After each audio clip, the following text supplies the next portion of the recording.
السلام علیکم ورحمۃ اللہ وبرکاتہ۔ نماز کی اہمیت تو ہم سب کے سامنے ہے، تو نماز کی اہمیت کو سامنے رکھتے ہوئے جہاں ہم نماز پڑھ رہے ہیں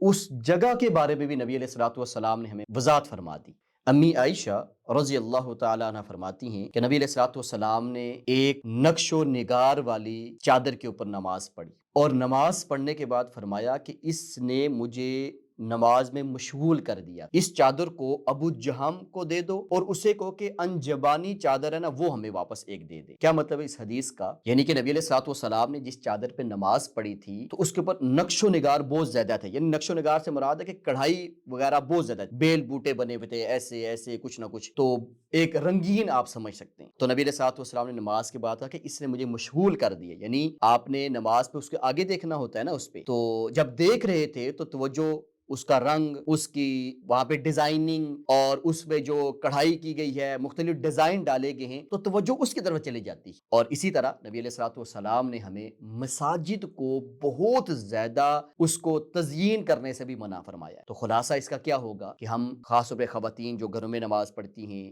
یا ہم مساجد میں جا کے نماز پڑھتے ہیں، تو جو ہمارا مصلی ہونا چاہیے، جو کارپیٹ پہ ہم اگر پڑھ رہے ہیں یا جائے نماز ہماری ہے، اس کو خریدتے وقت بھی اور نماز پڑھتے وقت بھی انتہائی وہ سادہ ہونی چاہیے، اور کوشش تو یہ ہونی چاہیے کہ وہ ایک ہی رنگ کی ہو تاکہ انسان کی توجہ آگے پیچھے نہ جائے۔ اسی طرح آپ جس کمرے میں نماز پڑھیں تو اس کی جو دیواریں ہیں وہ بھی بالکل سادہ ہونی چاہیے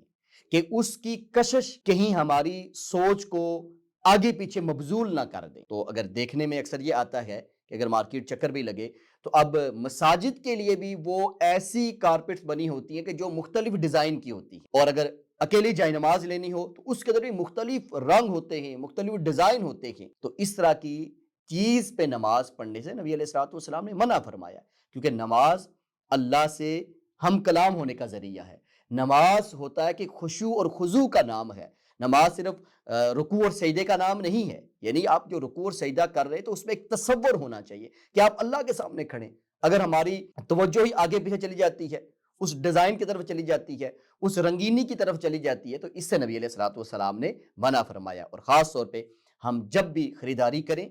کوئی جائے نماز لے رہے ہیں، کوئی مسجد کے لیے کارپٹ لے رہے ہیں، یا جس جگہ پہ گھر کے اندر جو جگہ ہم نے نماز کے لیے مختص کیا ہے تو وہ انتہائی سادہ ہونی چاہیے۔ اللہ رب العالمین ہمیں عمل کی توفیق عطا فرمائے۔